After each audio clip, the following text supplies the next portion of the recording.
Hallo Alex. Schön, dass du wieder da bist. Heute machen wir weiter mit den B2-Redewendungen.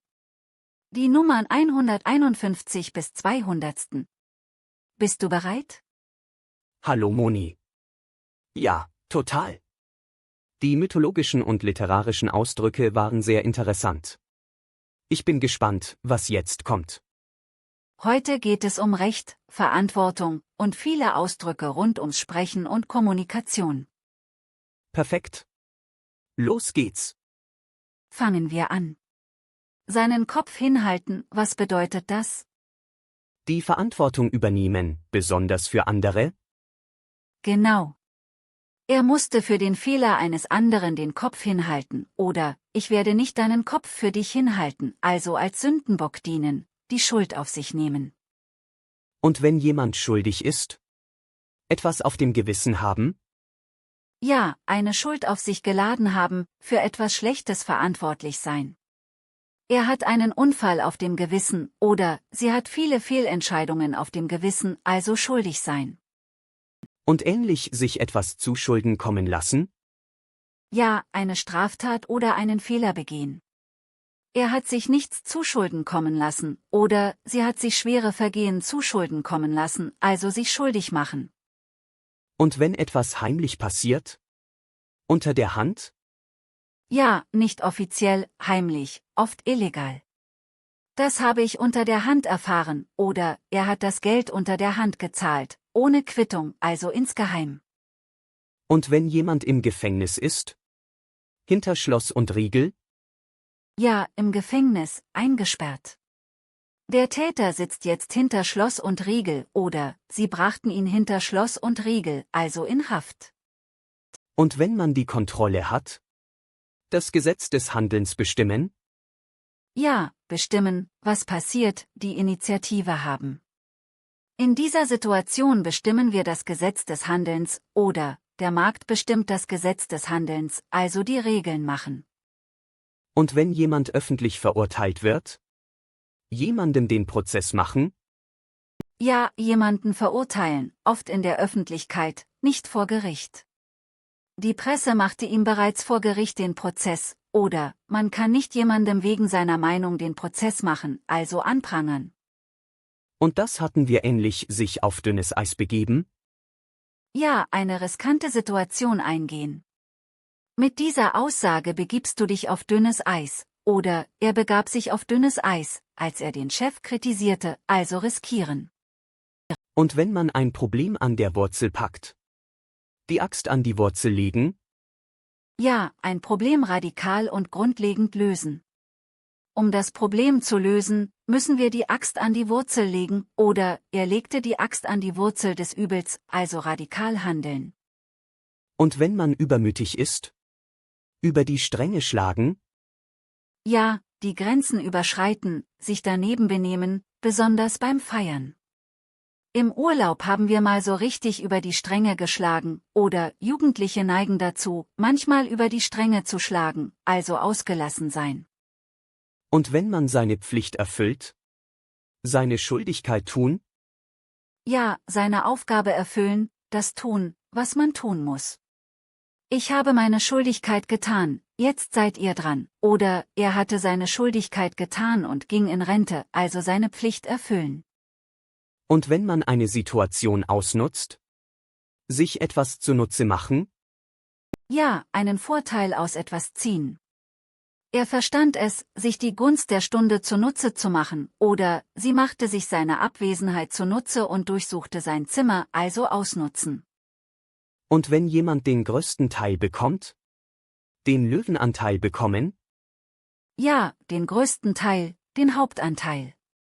Bei der Erbschaft bekam der älteste Sohn den Löwenanteil, oder, sie übernahm den Löwenanteil der Arbeit, also den Großteil. Und das hatten wir etwas auf seine Fahnen schreiben? Ja, sich etwas zum Ziel machen, sich zu etwas bekennen. Die Partei hat den Umweltschutz auf ihre Fahnen geschrieben, oder, er schrieb sich den Sieg bei der Meisterschaft auf seine Fahnen, also als Ziel setzen. Und das hatten wir, die Rechnung ohne den Wirt machen? Ja, falsch planen, wichtige Faktoren vergessen.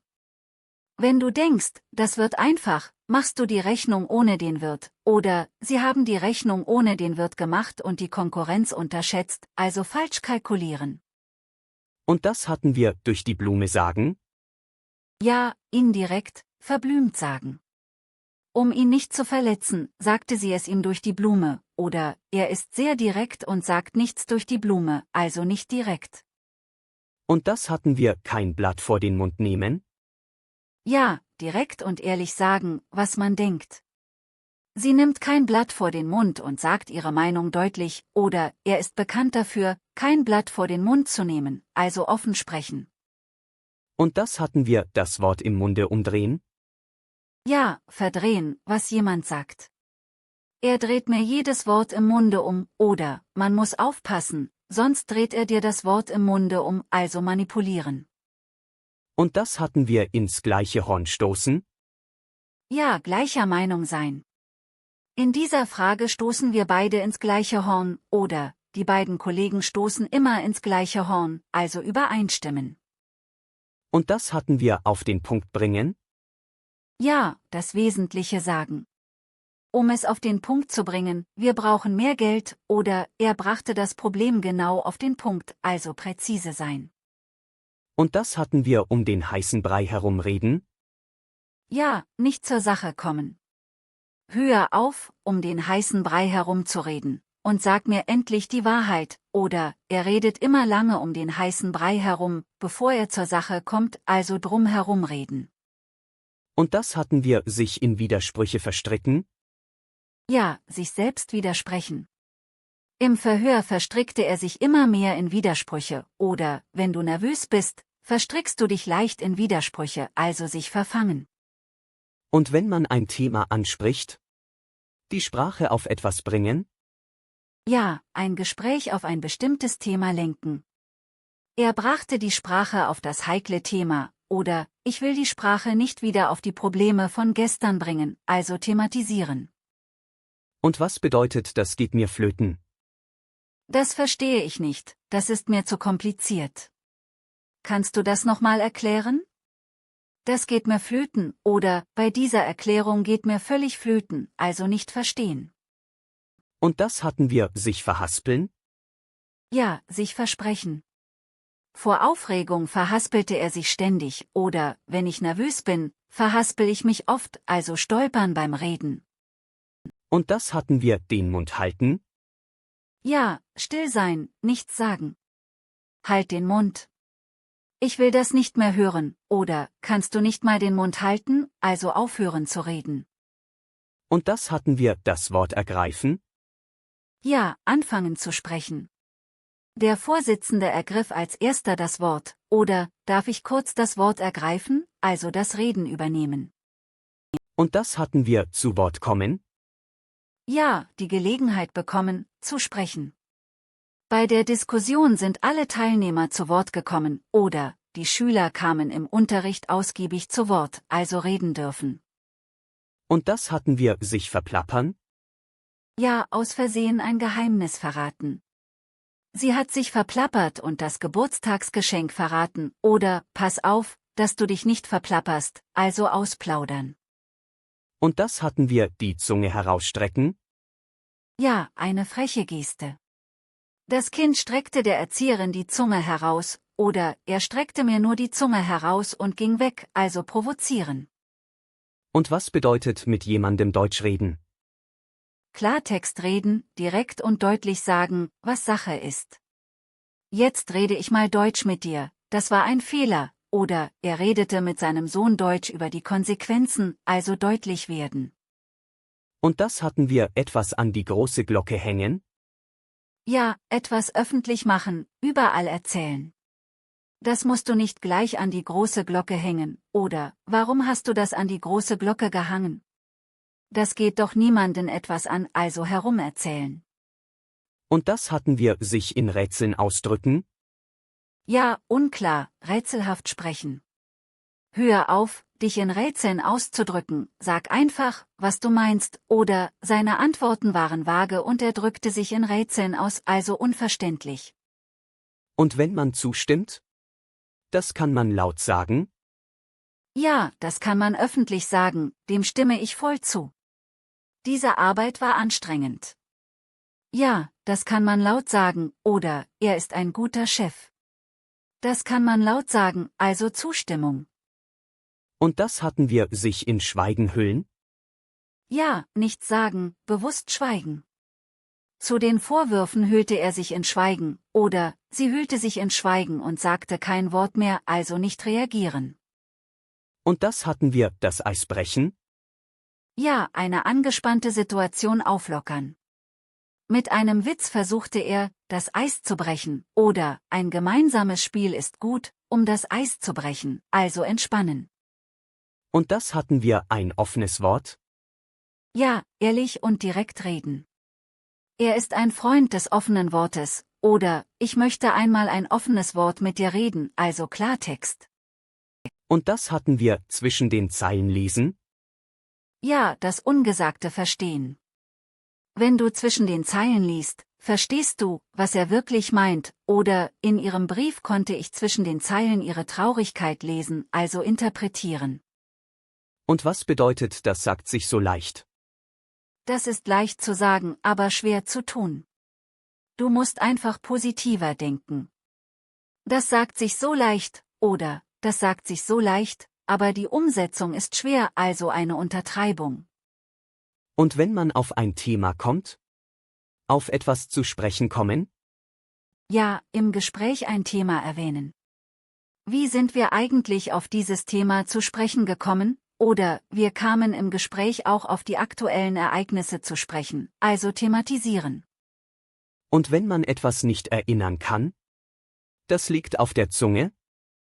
Ja, man weiß es fast, aber es fällt einem nicht ein. Die Antwort liegt mir auf der Zunge, aber ich komme nicht drauf, oder, sein Name liegt mir auf der Zunge, wie heißt er nochmal, also fast da. Und das hatten wir, sich die Zunge verbrennen? Ja, etwas Unpassendes sagen und Ärger bekommen. Pass auf, was du sagst, sonst verbrennst du dir noch die Zunge, oder, mit dieser Äußerung hat er sich die Zunge verbrannt, also sich mit Worten schaden. Und das hatten wir, etwas unter vier Augen besprechen? Ja, privat, ohne andere. Können wir das bitte unter vier Augen besprechen, oder, das muss ich mit dir unter vier Augen bereden, also vertraulich. Und wenn man sprachlos ist? Die Sprache verschlagen? Ja, so schockiert sein, dass man nicht sprechen kann. Als ich die Nachricht hörte, verschlug es mir die Sprache, oder, vor Schreck verschlug es ihm die Sprache, also sprachlos sein. Und wenn jemand einem zuvorkommt? Jemandem das Wort aus dem Mund nehmen? Ja, genau das sagen, was der andere sagen wollte. Du nimmst mir das Wort aus dem Mund, genau das wollte ich auch sagen, oder, sie nahm ihm das Wort aus dem Mund und beendete den Satz für ihn, also zuvorkommen. Und wenn man sich ausspricht? Sich etwas von der Seele reden? Ja, über seine Sorgen und Probleme reden, um Erleichterung zu finden. Er musste sich mal so richtig von der Seele reden, oder, sie redete sich ihren ganzen Frust von der Seele, also aussprechen. Und wenn man immer zustimmt? Jemandem nach dem Mund reden? Ja, immer das sagen, was der andere hören will, um sich beliebt zu machen. Er redet seinem Chef immer nach dem Mund, um sich beliebt zu machen, oder, sie redet allen Leuten nach dem Mund und sagt nie ihre eigene Meinung, also anpassen. Und was bedeutet, das ist nicht mein Wort? Das habe ich nicht gesagt, das ist nicht meine Meinung. Ich hab gehört, du willst kündigen. Das ist nicht mein Wort, oder, ist er deiner Meinung? Nein, das ist nicht mein Wort, also nicht zustimmen. Und wenn ein Streit eskaliert? Ein Wort gab das andere? Ja, ein Streit entwickelt sich, eine Bemerkung folgt der anderen.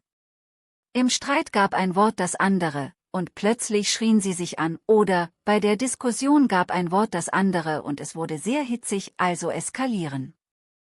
Und wenn jemand immer gewinnen will? Das letzte Wort haben? Ja, am Ende Recht behalten, den Schlusssatz haben.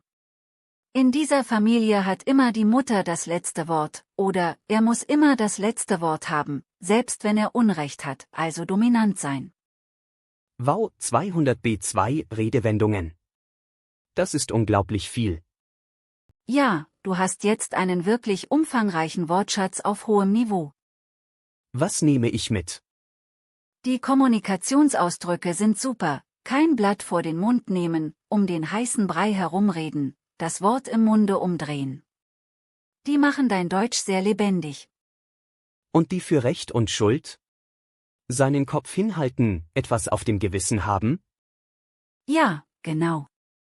Die sind wichtig für ernste Gespräche. Danke, Moni. Das war wieder großartig. Gern geschehen. Und jetzt Feierabend. Die Sache ist in trockenen Tüchern. Perfekt. Bis zum nächsten Mal. Bis bald, Alex. Halt die Ohren steif.